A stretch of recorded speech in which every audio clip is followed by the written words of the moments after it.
মাকুম চহৰৰ যান-জঁট সমস্যাসমূহক লৈ মাকুম আৰক্ষী আৰু গাড়ী চালক সন্থাৰ বিষয়ববীয়াসকলৰ মাজত সভা। মাকুম চহৰৰ বিভিন্ন সমস্যাসমূহৰ ভিতৰত প্ৰধান এটা সমস্যা হৈছে যান-জঁট সমস্যা। এই যান-জঁট সমস্যাৰ ফলত চিকিৎসালয়লৈ যোৱা ৰোগী, স্কুল কলেজলৈ যোৱা ছাত্ৰ-ছাত্ৰীসকলৰ লগতে সাধাৰণ ৰাইজে প্ৰতিদিনে জীয়াতু ভুগিব লগা হয়।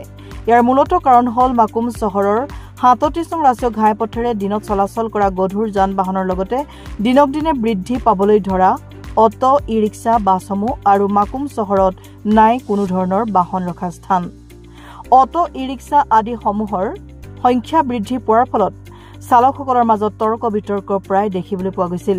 সেয়েহে এই সকলোবোৰ সমস্যা সামৰি কিদৰে সমস্যাসমূহৰ সমাধানৰ সূত্ৰ উলিয়াব পাৰি তাকে লৈ মাকুম আৰক্ষী থানাৰ উদ্যোগত মাকুম পৌৰসভা আৰু মাকুম নগৰ সমিতিৰ সহযোগত মাকুম আৰক্ষী থানাৰ সভাকক্ষত আজি তিনিচুকীয়া মাকুম ডুমডুমা ডিগবৈ 4খন ঠাইৰ auto stand, e-rickshaw stand, bus stand সন্থাৰ সকলো সভাপতি সম্পাদকসকলৰ মাজত এখনি সভা অনুষ্ঠিত কৰা হয়।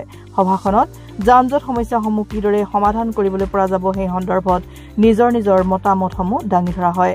সভাৰ অন্তত মাকুম আৰক্ষী থানাৰ ভাৰপ্ৰাপ্ত আৰক্ষী বিষয়া গৌৰী কমল হাজৰিকাই যান-জঁট নোহোৱাকৈ সুচাৰুভাৱে চালকসকলক বাহনসমূহ চলাবলৈ আহ্বান জনোৱাৰ লগতে শৃংখলাবদ্ধভাৱে বাহনসমূহ নচলালে জৰিমনা বিহা হ'ব বুলি সকিয়নি প্ৰদান কৰে। উক্ত সভাত মাকুম আৰক্ষী থানাৰ হৈ গৌৰী কমল হাজৰিকা, মাকুম পৌৰসভাৰ পৌৰপতি অৰ্চনা শইকীয়া, উপ পৌৰপতি তীৰ্থৰাজ প্ৰসাদ, পৌৰসভাৰ ৱাৰ্ড আয়ুক্তসকল সমীক্ষা কৰি মাকুম নগৰ সমিতিৰ বিষয়ববীয়াসকল উপস্থিত থাকে। কিন্তু তাত যিটো ৰুল, ট্ৰেফিকৰ ৰুল যিটো মানে মানি চলাটো দৰকাৰ।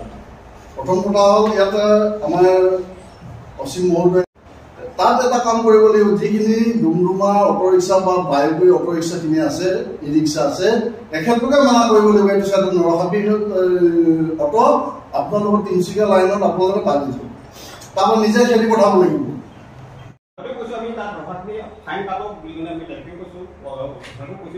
সেইখিনি আমাৰ ৰিক্স নাই, আপোনালোকে তাত ফাইন কাটে কি কয় থানালৈ লৈ আমি তাত আমাৰ কোনো মাথা মাৰোঁ, এইখিনি আমি কৰি থোৱা আছে।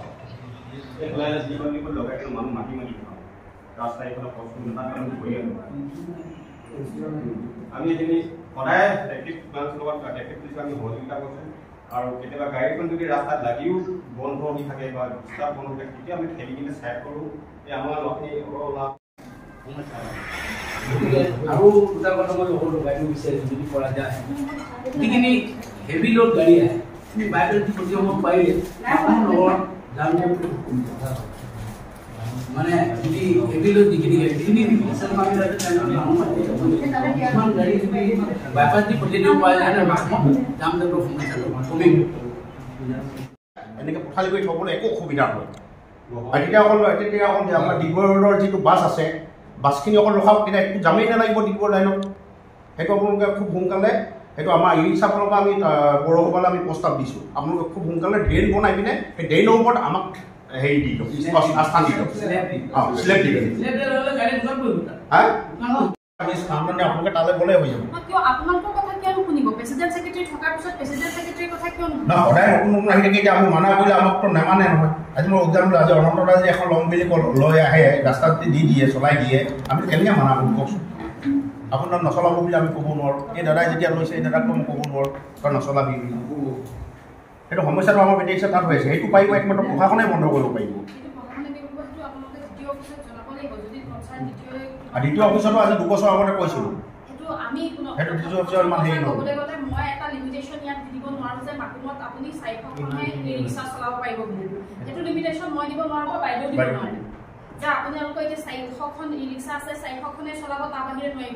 কাৰণ এইটো আপোনাৰ ডিষ্ট্ৰিক্ট এডমিনিষ্ট্ৰেশ্যন আছে, দ্বিতীয় অফিচ আছে, তেওঁলোকে লিমিটেশ্যন চবে ফোন কৰে আহকচোন আহক ফটো এই কি কৰি আছে কি নাই।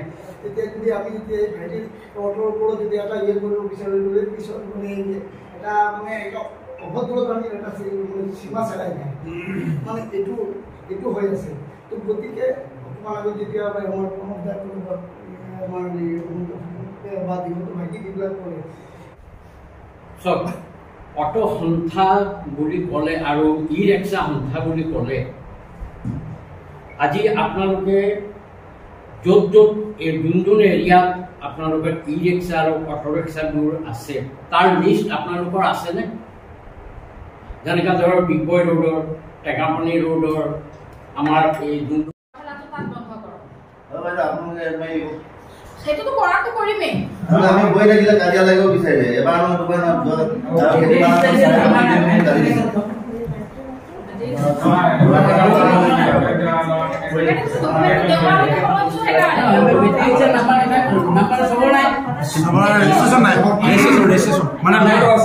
নাম্বাৰ অকল এটি ৰোডৰে আছে। এটি ৰোডে মানে আমাৰ ডিগবৈ ৰোডৰ আমি বনাবলৈ দিয়া আছে, অলৰেডি আহি পোৱা নাই, অৰ্ডাৰ দিয়া আছে নাম্বাৰ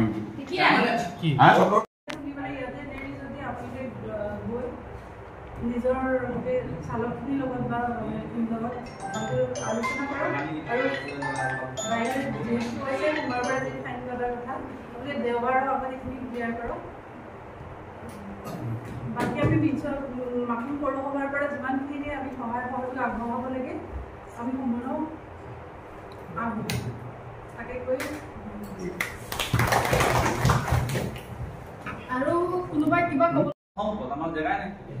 দোকানৰ আগত কি থৈ চাইকেল দোকান আছে, চাইকেল দোকান একদম ৰাস্তালৈ পাই যাব, চাইকেল থৈ দিব তাৰপিছত আকৌ বেনাৰ থাকে ডাঙৰ ডাঙৰ দোকান এডভাৰটাইজ বেনাৰ থাকে, এই ৰাস্তালৈ থৈ দিয়ে। আমি থম জেগাই নাই চাইকেল। গতিকে আমি আমাৰ এতিয়া সভানেত্ৰী বাইদেউতে নতুনকৈ হৈছে, আগৰ জনীৰ লগত আমি কাম কৰিছিলোঁ, এতিয়া এই বাইদেউক লৈ পেলাই আমি গোটেই টাউনটো ভিজিট মৰাম, গোটেই আমাৰ পাৰ্টি মেম্বাৰসকলো থাকিব আৰু এই প্ৰব্লেমকেইটা আমি ছল্ভ কৰিম যাতে আপোনালোকৰ প্ৰব্লেমটো ছল্ভ হওক, যাতে আপোনালোকে গাড়ীবিলাক ধুনীয়াকৈ থ'ব পাৰে। আমাৰ মাকুমৰ যান জঁট সমস্যা যি আছে আমাৰ চবৰ হৈ ল'ব লাগিব, সেইটো অকল আমি কৰিলে নহ'ব। আমি যেতিয়া যাম তেতিয়া আপোনালোকে থাকিব, আমাৰ মিডিয়াকলৈ যাম। গতিকে একবাৰ মানে তেখেতলোকক ৱাৰ্ণিং দিম, যদি নামানে তাৰপিছত আমি ফাইনৰ কিবা এটা ব্যৱস্থা কৰিম। ঠিক আছে, ঠিক আছে। এই থিয়েটাৰ দুখনকৈ আমি পাৰ্কিং দিওঁ, সেই দুখনৰ বাহিৰে যেতিয়া এইফালে যদি যিবিলাক আহিব সেইবিলাকো আপোনালোকে যদি জাম লগাই ফাইন কটাৰ ব্যৱস্থা কৰক। তাৰ আগত যিবিলাক যদি ৰখি থাকে সেইবিলাকো ফাইন কটাৰ ব্যৱস্থা কৰক। আমি তাত এটা চিম্বল দিম, সেই দুখন গাড়ীৰ বাহিৰে বাকীবিলাক যিমানবিলাক যদি জাম লগাই ৰিক্সা ষ্টেণ্ড ৰিপ্ৰেজেণ্ট কৰিছে। আজি তেওঁলোকে গৈ নিজৰ নিজৰ মানুহখিনি কথাখিনি ক'ব আৰু তেওঁলোকে বুজি নাপালে, যোনে বুজি নাপায় মোক সুধিবলৈ ক'ব চিধা। যদি আপোনালোকে বুজাওঁতে বুজি পোৱা নাই, যোনে বুজি পোৱা নাই যদি কয় মই বুজি পোৱা নাই, চিধাকৈ আহি মোক সুধিবলৈ ক'ব, মই ভালকৈ বুজাই দিম। আৰু কিন্তু আপোনালোকৰ দায়িত্বটো হ'ল আপোনালোকে গৈ প্ৰথমে বুজাই দিম, হ'ব?